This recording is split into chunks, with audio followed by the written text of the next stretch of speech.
Hola, sean todos ustedes bienvenidos.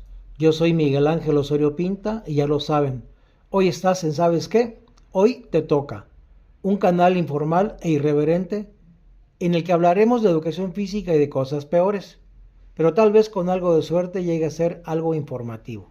Hoy tenemos un tema que nos pega a todos aunque no seamos padres de familia. Me refiero a la influencia de la familia en el desarrollo físico y emocional del ser humano. Porque quiero pensar que todos venimos de una familia. Para algunos fue un refugio, para otros un campo de batalla. Pero nos guste o no, ese primer grupo humano moldeó cómo dormimos, cómo comemos, cómo amamos y hasta cómo enfrentamos el estrés del día de hoy. Y lo bueno que en esta ocasión sí hubo presupuesto por parte de nuestros queridos patrocinadores, porque después de muchos meses de insistir, nos acompaña la psicóloga Verónica Martínez Madrigal para responder esas dudas que muchos tenemos y que en algunas ocasiones no nos atrevemos a externar o tratar de encontrar una respuesta. Bueno, maestra Vero, como muchos la llaman con mucho cariño, sea usted bienvenida. Ella nos va a comentar cuál es su preparación profesional. Buenos días, profesor Miguel. Muchas gracias por la invitación. Bueno, mi primera preparación y que es la que más quiero es la de ser maestra de primaria. Soy licenciada en psicología educativa. Tengo una especialidad en grafología y neuroescritura. También soy especialista en tanatología.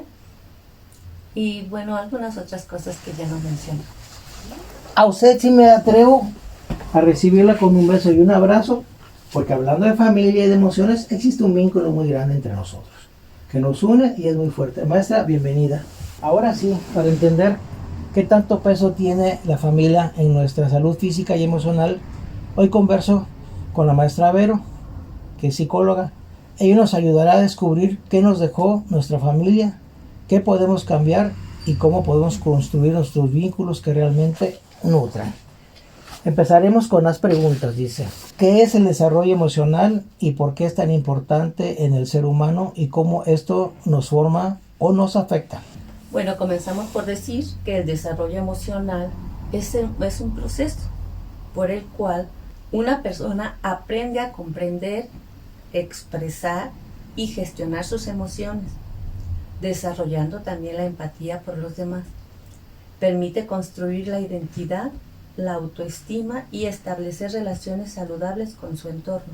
Es muy importante entender que este proceso es muy importante en el ser humano porque el poder construir y distinguir cuáles son nuestras emociones y cómo manejarlas, pues es la base para toda nuestra vida. Este proceso deberá ser continuo, no solo en la infancia, no es que se desarrolle con los niños y ya se acabó. También podemos decir que el ser humano es por naturaleza frágil. Desde que nacemos somos muy frágiles, por lo que la familia y nuestro entorno es importantísimo para esa construcción.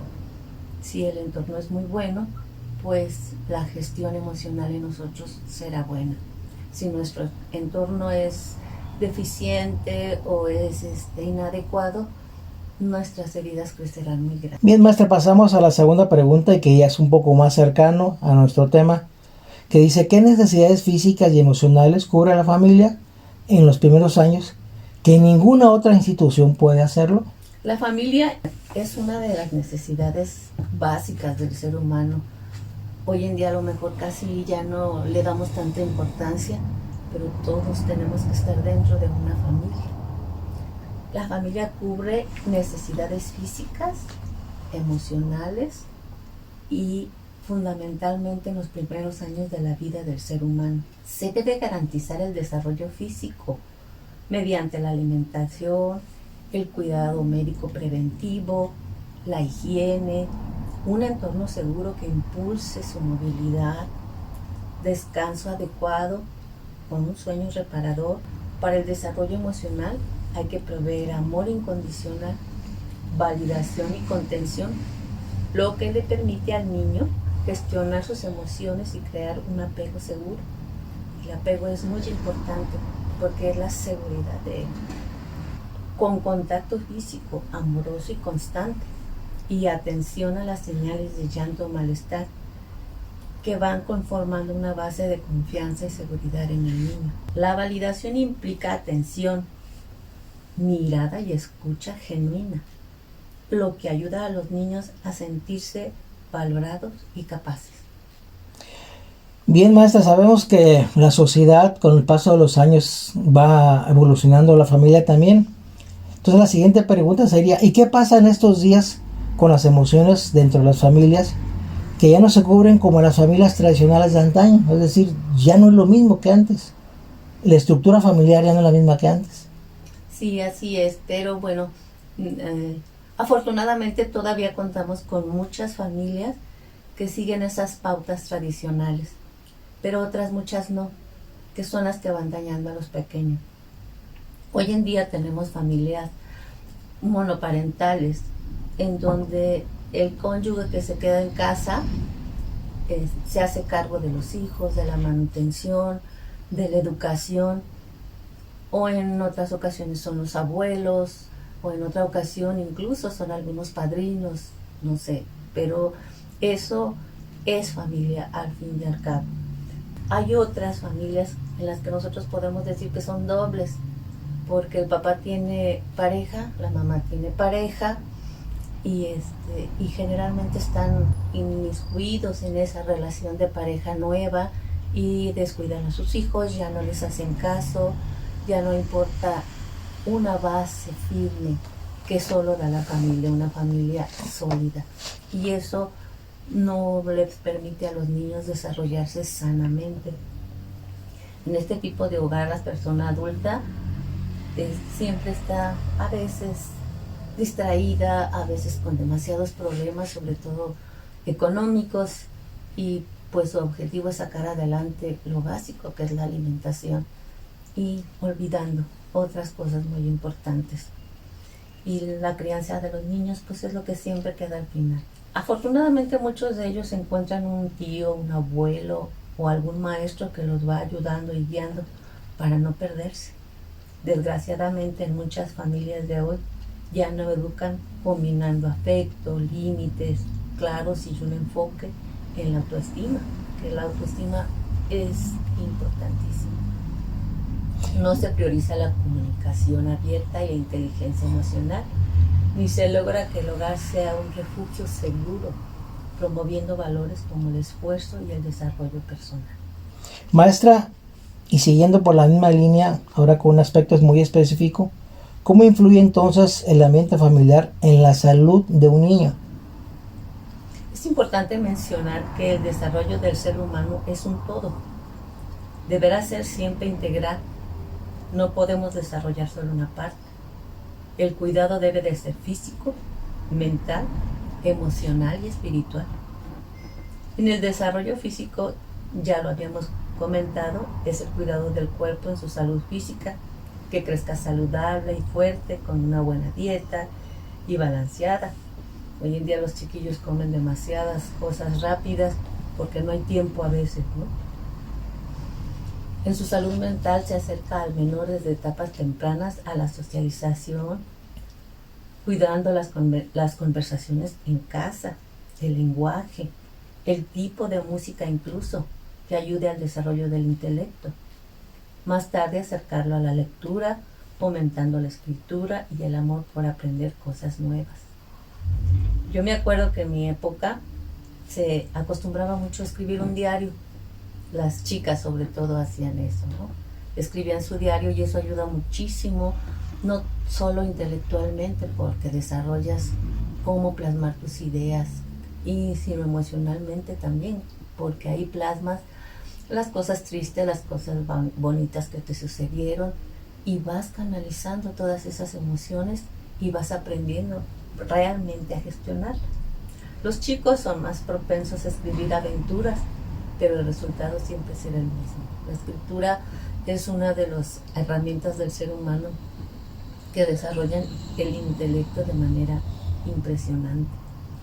En cuanto al desarrollo espiritual, este es el proceso por el cual el pequeño aprende a cultivar el sentido de pertenencia y de conexión consigo mismo, con su entorno, con la naturaleza y con lo trascendente.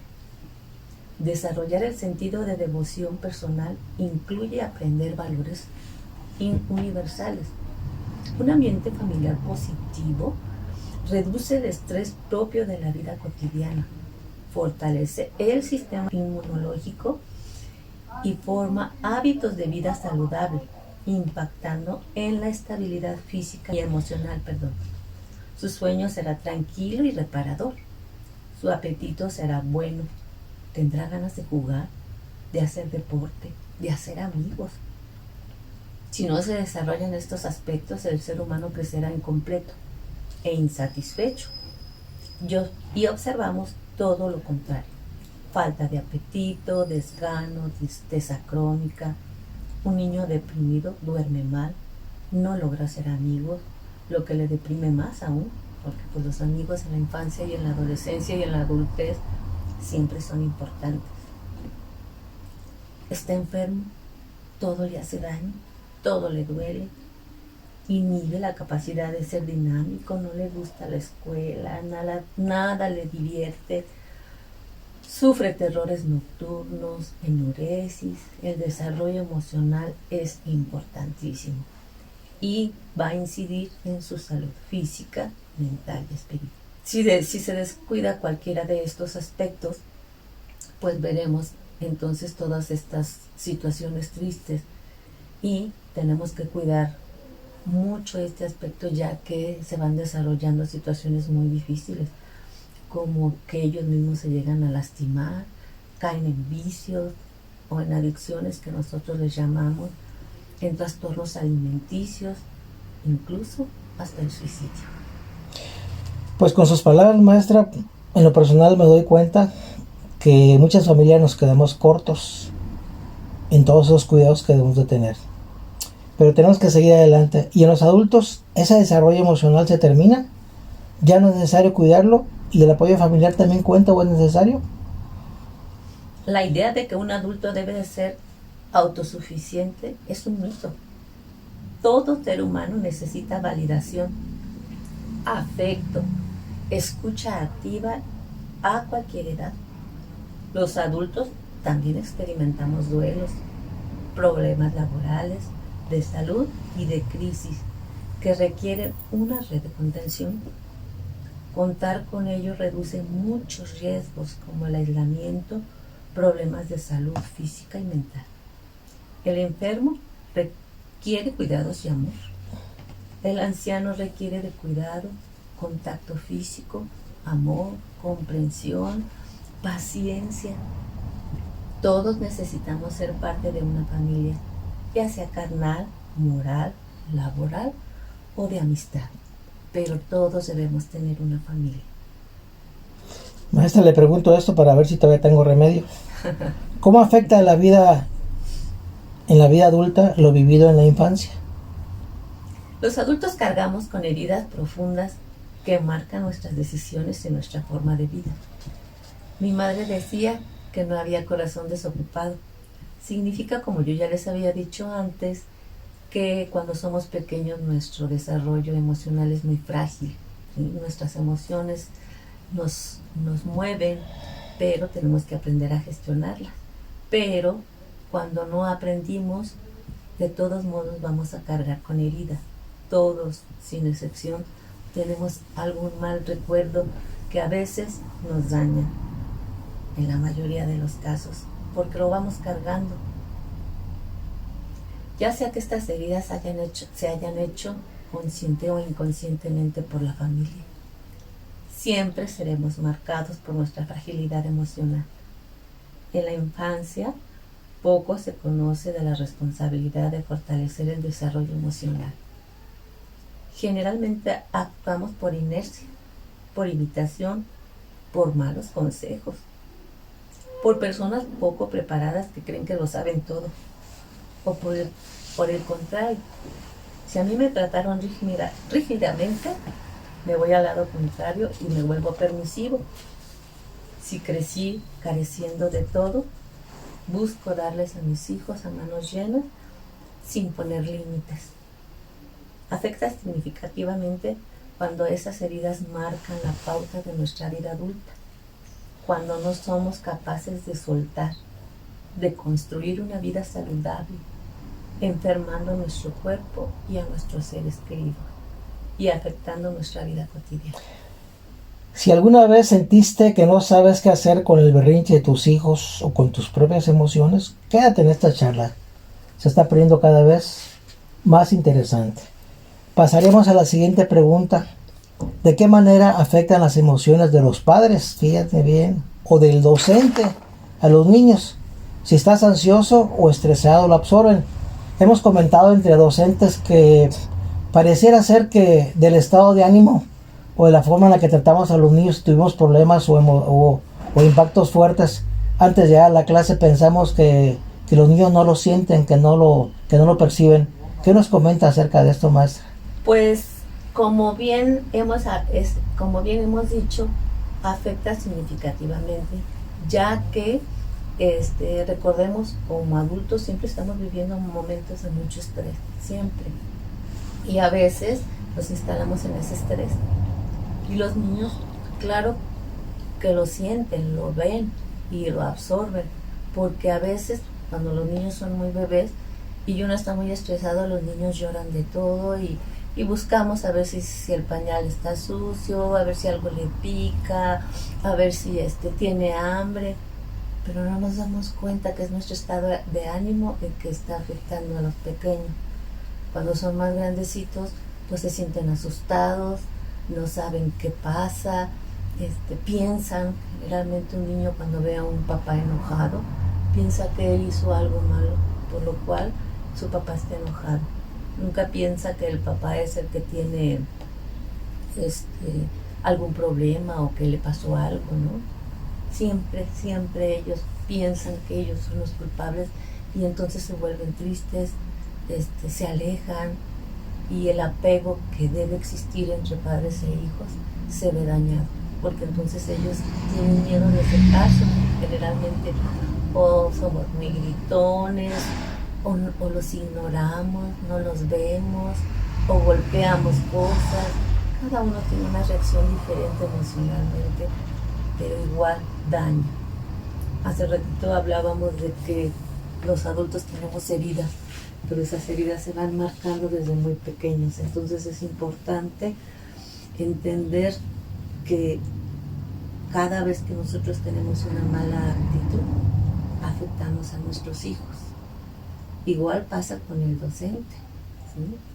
Hay docentes en que descargan en los niños la frustración de sus propias incapacidades y los culpan a ellos.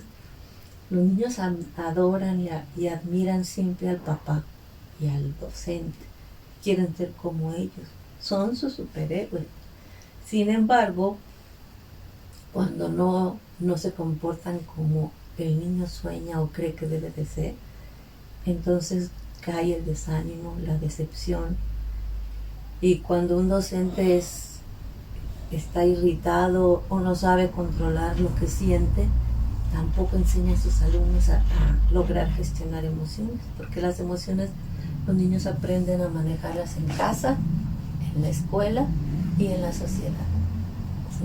Y entonces es importante, por eso, la presencia del docente, de un docente equilibrado, de un docente que sepa cuál es su misión, cuál es su función y no decepcionar. Hay niños que ya no quieren ir a la escuela porque el maestro es muy regañón o porque el maestro les pega incluso, y entonces se ve también dañada no solo su autoestima, sino también su proceso de aprendizaje.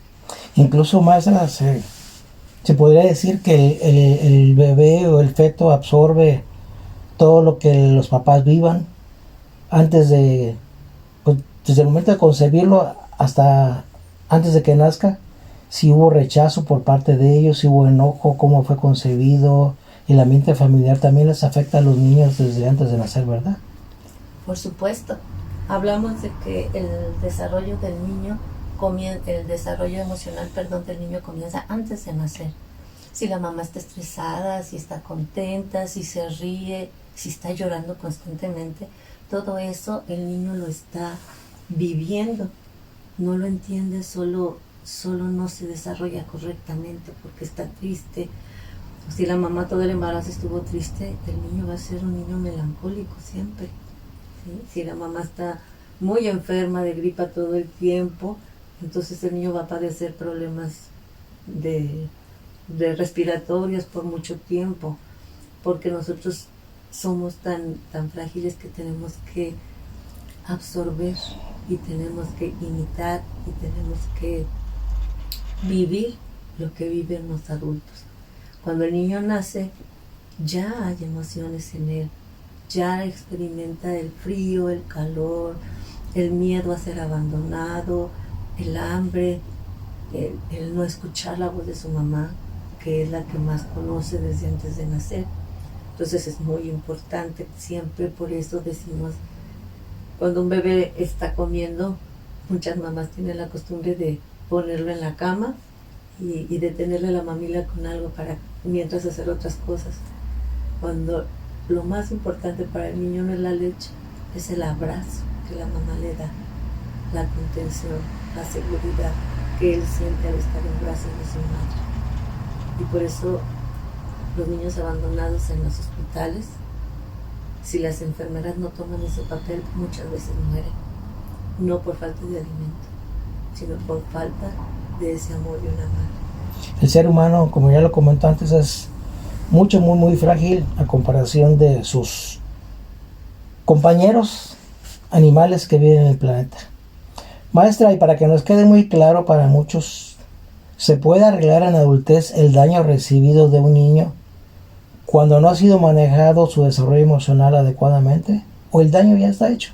¿Ya no se puede hacer nada? Claro que se puede. Eso es lo maravilloso del ser humano, que aunque hayamos sido heridos en la infancia, nosotros podemos sanar de adultos. El primer paso es hacerse consciente de las heridas que causan el sufrimiento y frustran el avance y el crecimiento personal. Todos sabemos qué es lo que más nos duele. A veces no lo aceptamos, a veces hacemos como que no pasó, o simplemente permitimos que esas emociones, esas heridas de niño manejen nuestra vida, formen nuestra vida y den la pauta de cómo vivir. Y eso es pues terrible. Lo primero es entonces hacerte consciente. Lo segundo es aceptar que esa herida te está impidiendo el avance, te está impidiendo crecer, ¿sí? O te está enfermando. La mayoría de las heridas se enferman físicamente. Tenemos que ser conscientes de que necesitamos sanar. En muchas ocasiones de que necesitamos ayuda para sanar física, mental, emocional y espiritualmente. En psicología decimos que el 20% de sanación lo proporciona el profesional de la salud y el 80% tiene que ser de la persona que desea sanar. Y uno de los pasos pues es la voluntad. La voluntad es uno de los aspectos más fuertes que el ser humano tiene para hacer lo que quiera, hasta irse a la luna. Pero se requiere siempre de voluntad. Y sanar es más difícil que irse a la luna. Aunque hablamos de la familia, habrá preguntas que muchos de nuestros escuchas se empezaron a hacer desde el momento en que se les comentó que se iba a realizar esta charla. Y una de ellas es, porque la gran mayoría van a ser maestros de educación física, es ¿cuál es el papel del docente de educación física en las emociones de sus alumnos? Uy, eso es importantísimo. El maestro de educación física, no es porque mi esposo sea maestro de educación física, pero yo lo vi en los 17 años que fui maestra de primaria y trabajé por 41 años a nivel escolar. Y yo observaba que el maestro más importante de todos no es el de español, el de matemáticas, es el de educación física. Es el maestro que más aman, es la clase que más esperan los niños. Cuando se les dice que es la hora de la clase de educación física, todos brincan, corren, avientan sus libretas, porque lo que quieren es salir a jugar. El maestro de educación física les proporciona felicidad, liberación de esas emociones tristes, de esos miedos, de esas angustias que luego los niños padecen en su casa o en la escuela cuando no pueden aprender. En la clase de educación física ellos se desahogan, ellos son felices, corren, juegan, gritan, que es lo más importante, cantan, bailan, aprenden y descubren muchos que tienen habilidades que no pueden tener en otras cosas, y eso a ellos los hace felices, los hace únicos. Sin embargo, si el maestro de educación física, digo que el maestro de educación física no tiene la necesidad de aprender problemas de aprendizaje, no tiene la necesidad de conocer cómo ayudar a un niño deprimido, no tiene la necesidad de intentar darle una terapia al niño, porque ya su clase en sí es una terapia. No hay necesidad. ¿Qué es lo que basta? Que él ame su clase de educación física y que ame a los niños con los que está. Es la única manera en que ellos van a ser 100% felices, olvidando por ese ratito lo que está pasando a su alrededor. Yo he visto que los chiquillos hasta se salen de la formación con tal de ir a saludar al maestro de educación física, porque el maestro de educación física los ve, se sienten vistos por ellos. Entonces eso es muy, muy importante. Si un maestro de educación física no es capaz de darle eso a sus alumnos, sería bueno que se dedicara a otra cosa. ¿Cuáles son los errores más comunes que cometemos los adultos, incluidos los docentes, que dañan el desarrollo emocional de los pequeños? Claro, a veces de manera consciente y a veces de manera inconsciente. Sí, claro, esa pregunta es muy, muy importante. Uno de los errores más comunes es creer que el niño no se da cuenta de las dificultades, de las discusiones, de los pleitos en casa, o que no escucha las pláticas ajenas. Es un error muy grande. Otro error es no tomarlo en cuenta en las decisiones en donde el pequeño está involucrado, como incluso pues cambiarlo de escuela, llevarlo al doctor, incluso hasta comprarle ropa, ¿no? Es importante la decisión de un niño, de un adolescente, porque es su individualidad. Otro problema muy común es hablar mal de él, en presencia de él, hablar mal con los demás del niño. Lo que no hizo, lo que no puede, lo que no hace, que si se orina en la cama, que si no recoge sus cosas, que si, etcétera. Hablar mal de él delante de él con los demás, sin darse cuenta que lo está lastimando. O descalificarlo, estarlo criticándolo todo el tiempo, lo critica, nunca lo valida, nunca valoran lo que hace. Tratar a un niño o a un adolescente como si fuera un adulto, eso es un error muy común. Y esperar que sus acciones y sus respuestas sean las de un adulto. No prestar atención a lo que dice o no escuchar sus quejas, que en la mayoría pueden ser señales de alerta. Invalidar sus emociones, como decirle no, ay, no es para tanto, o no seas mentiroso. Pues es invalidarlo, ¿sí? Decirle que lo que él dice no es tan importante. Imponer reglas muy duras sabiendo que son difíciles o dolorosas. Poner expectativas propias del adulto en un niño, eso es terrible. La inconsistencia de los límites. Le doy un castigo y al ratito se lo quito. Y luego decimos que es desobediente, que es desobligado, que es incapaz, cuando los incapaces somos nosotros por no poder guiarlos correctamente. Ignorar sus señales de alerta es otro error muy común. No predicar con el ejemplo. Creer que el pequeño no puede entender cosas importantes para él o para la familia. Y lo más importante, olvidar expresarle afecto. Maestra, aquí voy a involucrar a dos personajes. ¿Cómo influye la presión de las expectativas familiares y a veces de algunos docentes en la continuidad de los niños en la iniciación deportiva? Es decir, El niño tiene su preparación, es atendido por el maestro entrenador, va a ir a una competencia individual o de conjunto y nosotros ya nos imaginamos que van a ser campeones o que deben ser campeones o que debe dar mucho el niño.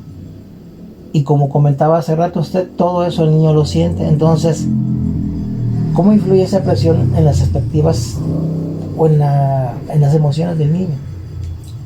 Ya hemos hablado de que el juego y el deporte debería ser un motivo de libertad para el niño, un momento de disfrutar su vida como es un niño, para que él se mantenga libre y feliz, incluso para que él aprenda a tomar sus decisiones. Pero muchas veces los padres de familia descubren en sus hijos habilidades o talentos que salen de la norma de los demás y ponen en ellos expectativas muy grandes, expectativas que el niño no alcanza a cumplir, ¿no? Ya están soñando con que van a ser campeones o con que van a estar jugando con Messi o no sé, no conozco mucho de esos grandes famosos, y ponen expectativas tan grandes que el niño se siente con una presión muy alta, y cuando no logra cumplir esas expectativas, entonces él se decepciona de sí mismo y de haber decepcionado a sus padres o a sus maestros, a los adultos que están esperando de él mucho más de lo que un infante puede dar, ¿no? Entonces eso es muy importante, no cargarle al niño esa responsabilidad terrible de lograr lo que los padres esperan de él. Las expectativas de un adulto nunca deben de ponerse a las espaldas de una criatura, jamás. Se me olvidó comentar que esa es una de las 2 preguntas que la maestra Hortensia Vidales Ordaz, ahora ATP pedagógico del sector 02, nos la pidió. En respuesta a esa, más adelante voy a comentar otra. Pero permíteme también explicarte que cuando las expectativas son altas y el niño se decepciona, entonces el niño pierde el amor por eso que estaba él luchando, por eso que él quería, por eso que él adoraba, y quitan el amor por eso. Muchas veces los niños son lastimados físicamente por los entrenamientos tan difíciles y quedan dañados ya de por vida. Ya no pueden hacer ese deporte o ese baile o lo que ellos querían hacer porque ya sus huesos o sus músculos ya están dañados y ya no pueden con ese deporte, dejándolos a ellos un gran vacío, una decepción muy grande porque soñaban y ya no pueden. En muchas ocasiones los niños son los que ponen sus expectativas, ¿no? Son los que sus sueños son muy altos. En ese caso los padres tienen que ser muy sabios y buscar profesionales capaces y buscar personas expertas para que puedan guiar correctamente el deporte de un niño. No se les olvide que estamos charlando con la psicóloga Verónica Martínez Madrigal con el tema la importancia de las emociones en el desarrollo familiar del ser humano. ¿Cómo poner límites a los pequeños sin que se sienta que sus emociones son malas o inválidas? ¿Y cómo regular sus berrinches? Cuando hay berrinches, lo primero es mantener la calma, validando la emoción del niño, pero manteniéndose firme en los límites que se está poniendo. Evitar gritos o sermones, manteniendo la propia regulación. Es decir, el papá tiene que controlarse, respirar profundo, entendiendo lo que el niño está pasando, pero sin ceder. No negociar ni descalificar al niño. ¿Ya? No hay negociación cuando hay un berrinche, ¿sí? Un papá que es resiliente, el niño hará uno, cuando mucho, 2 berrinches, pero logrará hacer lo que hacen los padres, ser resilientes en las situaciones difíciles y salir adelante. Si un papá sabe gestionar sus emociones, los niños también lo harán, ¿sí? No hay cosa más grande para cualquier ser humano que el ejemplo. Ahora, ¿qué señal de alerta nos diría que un niño necesita ayuda profesional más allá del comportamiento propio de esa etapa? Es decir, dicen, déjalo, es parte de su edad, pero debe haber ya algo o un momento en que nos diga que ya no, que requiere ayuda profesional. Todos conocemos a nuestros hijos y sabemos cómo se comportan cotidianamente, pero debemos observarlos constantemente. Cuando los cambios de conducta son drásticos y están como ya más de 2 semanas con esos cambios que no son propios de él, 2 semanas o más, y vemos que están afectando su vida cotidiana, es importante observarlos a los niños y a los adolescentes de manera especial, aunque sin descuidar jóvenes y adultos. Emocionalmente, ¿cuáles son esas alertas? El niño se siente triste, llora mucho, miedos nocturnos, miedos intensos a todo, o está muy irritable, o estalla, o tiene muchos arranques de ira. En el aspecto social, empieza a aislarse, rechaza jugar, o estar con amigos, o tiene gran desinterés por estar con la familia.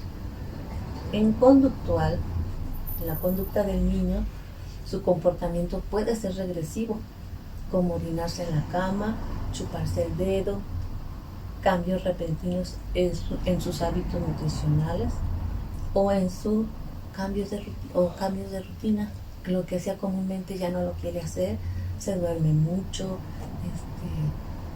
no habla, está silencioso, se aísla. En cuestión escolar, caída muy rápida en su rendimiento, falta de comunicación, no quiere aprender, no quiere jugar en el recreo, en ocasiones no quiere ir a la escuela, ¿sí? Físicos o de riesgo, presentar dolencias sin causa médica aparente, que le duele, de todo le duele, no, de todo se fractura, no habla, no come, se enferma mucho, todo le hace daño, lo que come, todo le hace daño.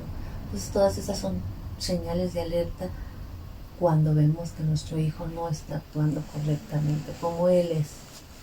Ante estas señales de alerta siempre será necesario recurrir al médico y al psicólogo. Maestra, muchas veces hablamos de heredar enfermedades de nuestros padres o abuelos, pero los patrones emocionales también se heredan. Claro que sí, ¿sí? Para romper patrones de conducta heredados es necesario identificar el comportamiento que está lastimando, haciendo conciencia en qué momento ocurre. Hay veces que nosotros no nos damos cuenta, pero necesitamos observarnos muy bien y ver que a lo mejor ya ni nos incomoda a nosotros, pero nuestra conducta está lastimando a nuestros seres amados.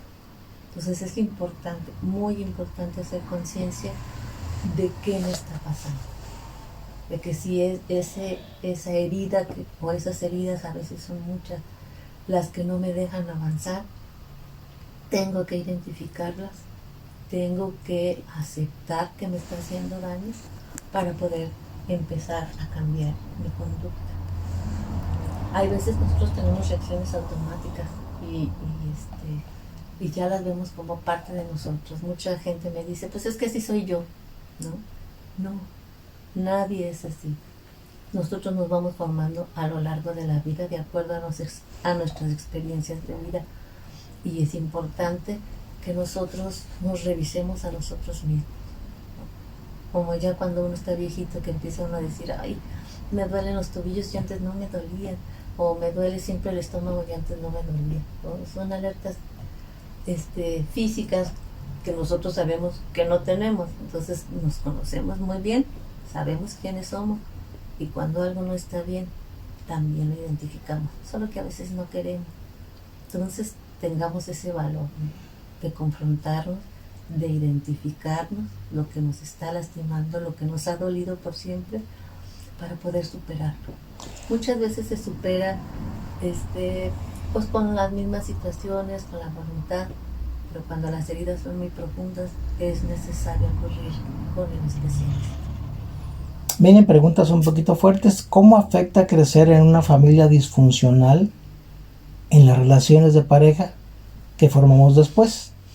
Si no tuve un buen modelo de familia, estoy condenado a repetirlo después, es decir, ser igual que mis papás, la misma relación que ellos tuvieron?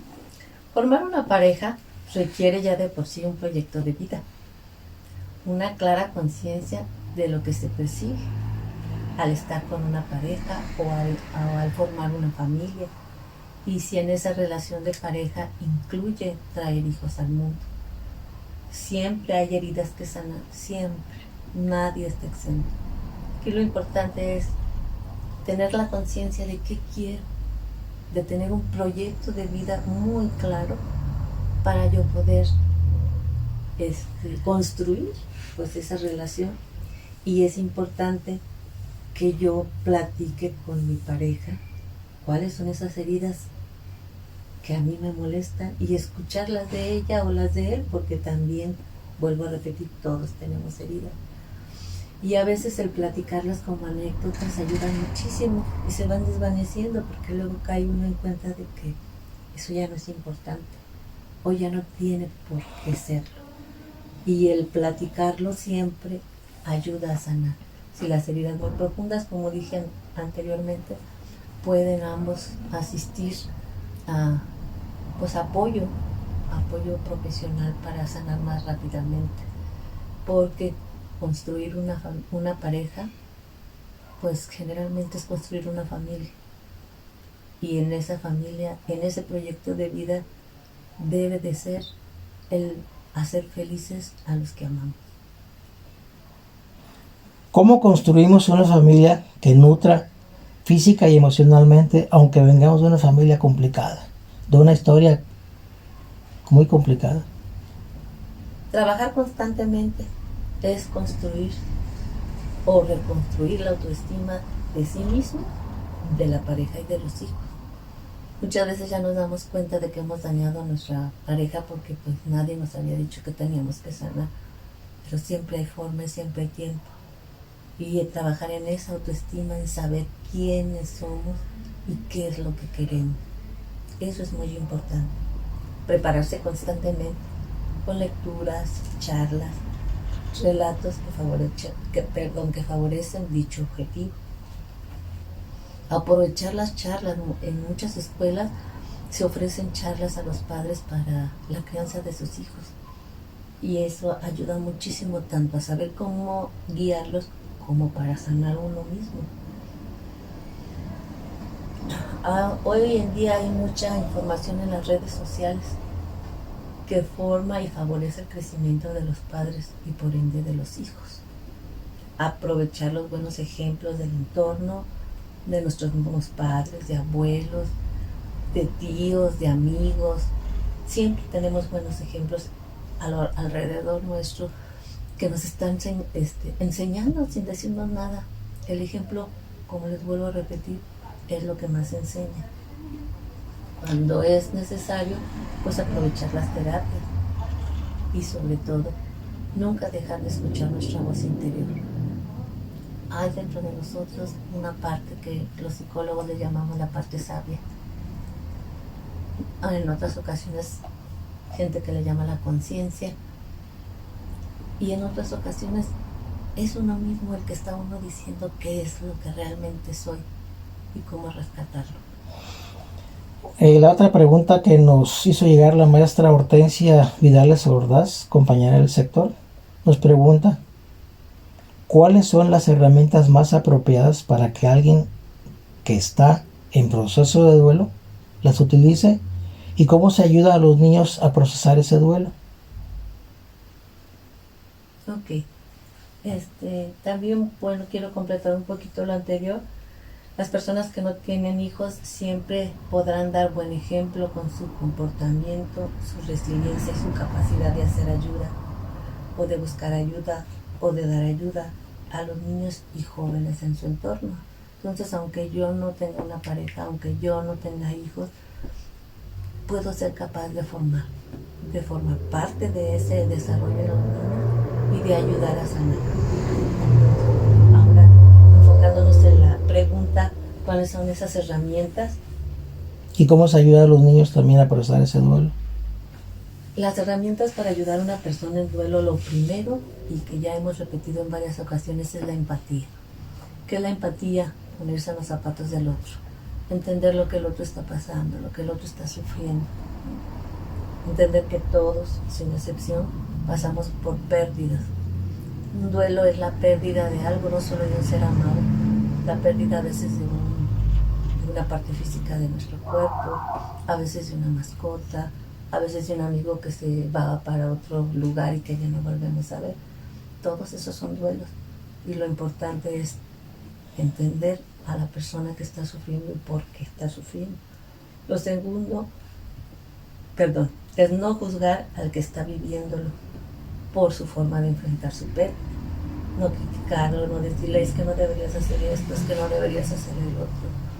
Cada ser humano tiene su propia forma de procesar ese duelo. Si ella quiere llorar, dejarla que llore. Y si no es una persona que llore, pues ya llorará. Y a veces no llora la gente y está bien. Cada ser humano tiene una forma y no tener que imponerle lo que nosotros queremos o creemos que debe de ser. Estar cerca siempre, sin invadir. Simplemente estar. Eso es muy, muy bonito, muy bueno, tanto en niños como en adultos. Un duelo puede durar de 6 meses a 2 años, dependiendo del duelo y dependiendo de la persona. Más allá de esos 2 años, sí se necesita buscar la ayuda de un psicólogo o de un tanatólogo.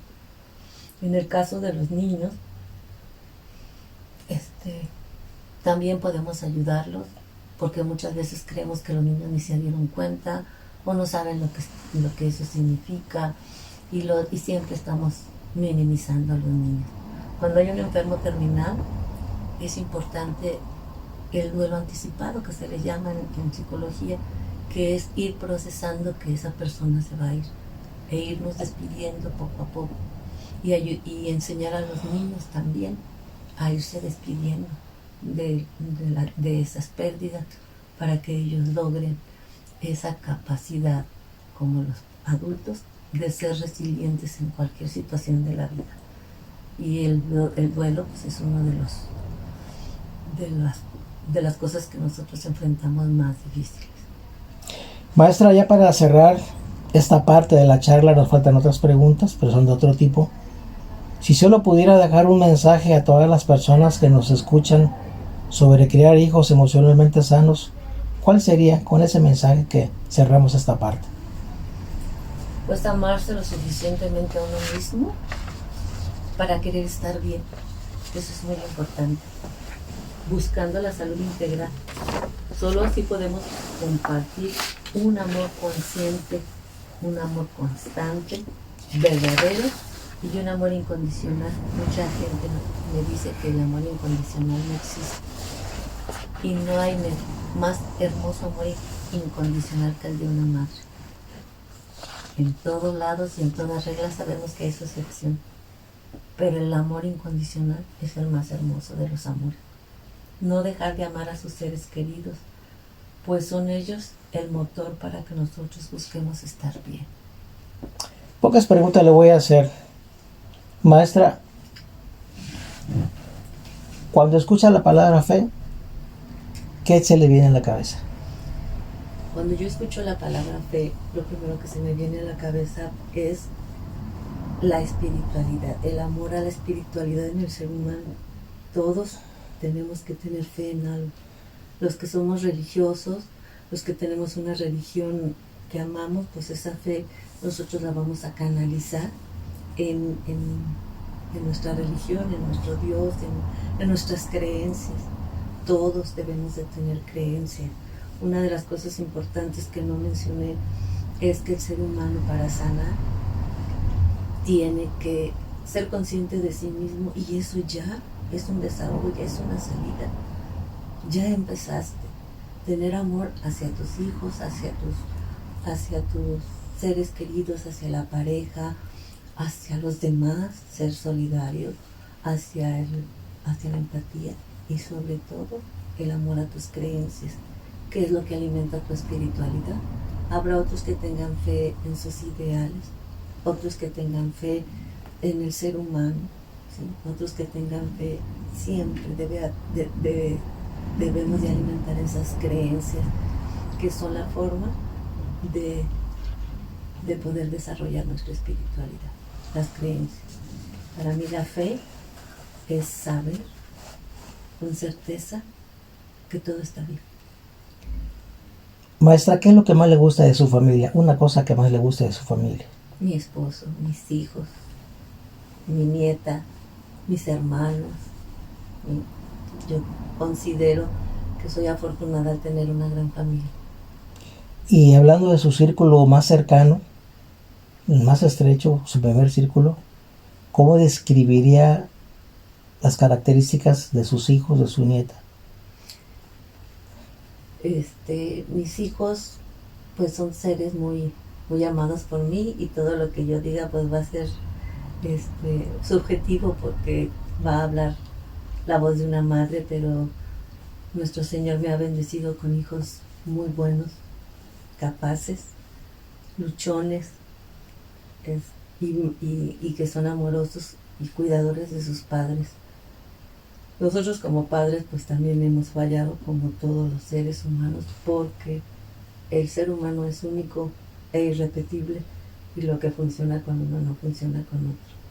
Sin embargo, ellos han absorbido lo bueno, y eso bueno lo dan a la sociedad, a la gente que les rodea, y son personas que aman, y eso me gusta mucho. Y de mi nieta es una chica adolescente que está descubriendo el mundo, a la que amamos muchísimo, mi esposo y yo, y que queremos que ella sea una niña también de bien, capaz de dar amor a todo el que la rodea. Porque recuerden que lo único que sana en este mundo es amar, amar y amar.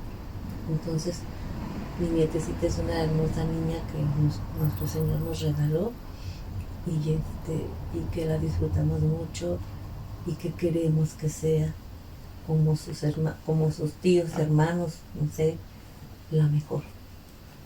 La pregunta más difícil de toda la entrevista, maestra. Híjole. Fíjese bien, concéntrese. Híjole, eso sí está. Dígame, me da miedo. Las 5 comidas favoritas de su esposo. 5. Los camarones, eso es algo que a él le gusta muchísimo. 1. Los postres, también es algo que le gusta mucho. 2. Hay un pollo que hace mi suegra, que se llama pollo en blanco, ese que a mí le gusta mucho. Las enchiladas, que no debe de comer porque le hacen daño, pero le gustan mucho. Y no sé qué más. Híjole, 39 años de casados, uno se acuerda. La carne asada, maestra, ¿te acuerdas? Sí, cierto, pues sí, el norteño, sí, la carne asada. Bueno, de corazón norteño. Sí. Y la carne asada y las hamburguesas. Bueno, pero las hamburguesas no son tan significativas, la carne asada sí. Maestra, pues muchísimas gracias. Antes de terminar la charla, les recomiendo mucho que busquen en YouTube a la psiquiatra y escritora Marian Rojas Estapé. Ella es una excelente persona que tiene libros escritos y que tiene unas charlas preciosas en YouTube, muy, muy sanadoras. ¿Nos repite el nombre, por favor? Marian Rojas Estapé. Es una escritora española y psiquiatra española, muy, muy cercana, muy, muy sencilla en su hablar. Ella se basa mucho en las neurociencias y en el cortisol, en esta sustancia que constantemente el cerebro está generando en las personas que están en estrés constante y que se convierte en un veneno, porque siempre estamos en estado de alerta. Escúchenla, es muy buena. Maestra, pues nuevamente muchísimas gracias. Yo estoy seguro que esta charla, aunque un poquito larga, no importa el tiempo, va a ser de mucho interés, y ojalá que la podamos tener nuevamente muy pronto con nosotros. Maestra, un beso. Muchas gracias, amor mío. Que esté muy bien, y pues vamos a ver qué dicen nuestros escuchas un poquito más adelante. Bueno, maestra Vero, nuevamente muchísimas gracias por estar con nosotros en esta interesantísima charla, que estoy seguro que a muchos de nuestros escuchas les habrá parecido muy interesante, y esperando que un gran número de ellos nos dejen sus comentarios, y si les gustó, la recomienden y la compartan a la mayor cantidad posible de compañeros o familiares. Y no se les olvide, yo soy Miguel Ángel Osorio Pinta, y hoy estuvieron en ¿sabes qué? Hoy te toca. O tal vez me toque a mí la siguiente vez. Muchas gracias a todos y nos vemos hasta la próxima. Chao.